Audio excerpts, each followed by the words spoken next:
Superstitch Nation, we're here with a conundrum on our hands. We have a bolt or two that have gotten stripped out.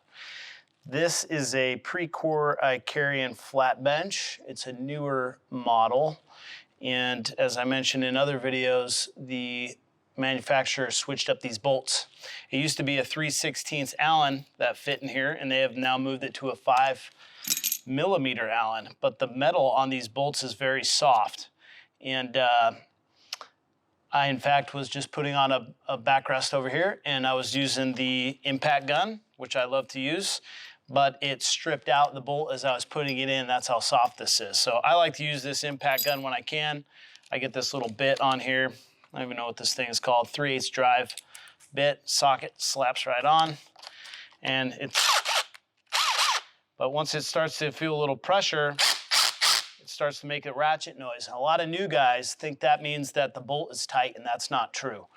You really need to make sure that it makes that noise for a couple seconds or maybe a full second. And sometimes you can watch the bolt head or the socket and see if it stops turning.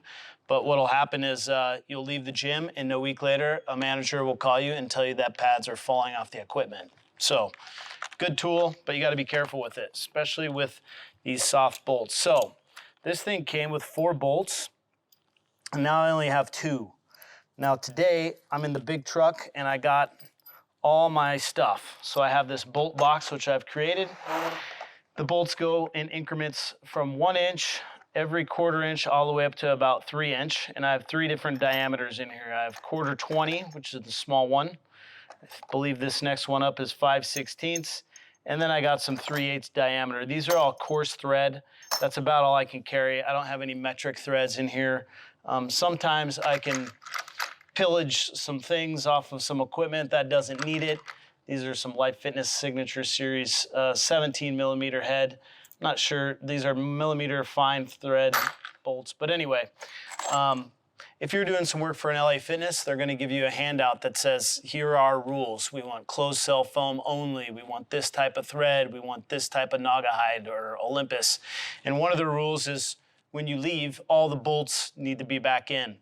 And that's pretty important because if somebody falls off a piece of equipment, it's a huge liability and you can get sued for it. So let's not do that. Now, with that being said, there are some cheats you can do. There's some things you can do. For one, this thing doesn't really need 4 bolts to hold it on. In fact, some of the older Paramount benches, they only come with 2 bolts. One for this end over here, and they have a bolt on this end, and they're staggered. They're not in a row like that, they're staggered like this. So on an old Paramount bench, it only comes with 2 bolts, and you better believe you better have them both in there because you only have one, you're gonna have problems. Now, since I have the bolt box today, what I'm gonna do is I'm gonna find 2 extras of mine and get them in there. Now, just so I don't strep out any more of these bolts, I'm gonna leave that impact gun alone and tighten it by hand. But actually, I should have, to make this a little easier on myself. To get the length of the bolt, here's a 2 1/4, too short. Maybe it'll be 2 1/2, 2 3/4. Even that's still a little bit short. 3 inch. There you go. Now we'll go with 2 1/4. We gotta find up. There we go. That looks like about the same right there. Now the idea is you need the bolt long enough to go through the frame, long enough to go through the outside back, and then long enough to get a bite on the T-nut.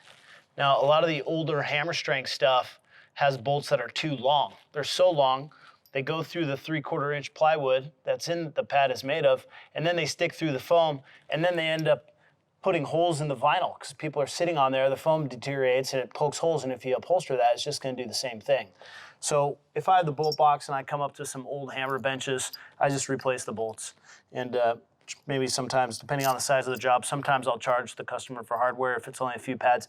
If it's a big pad, like a big 20 to 40 pad job, I mean, I'm not gonna nickel and dime them for some bolts. But other times I'll just tell them, hey, your maintenance guy needs to run to Home Depot and get them because I don't always carry around that 150-pound bolt box everywhere I go. It's a pretty expensive bolt box. If you want the material takeoff for that, you can contact our office. We have a couple printouts. That box right there came from Fastenal. Well, I bought the box at Home Depot, but the bolts came from Fastenal, I believe. And up in Seattle area, I got my bolts from Tacoma Screw. So you can go there as well. Look, that's not long enough. All right, we're gonna have to do something else. We're gonna have to go with 3-inch.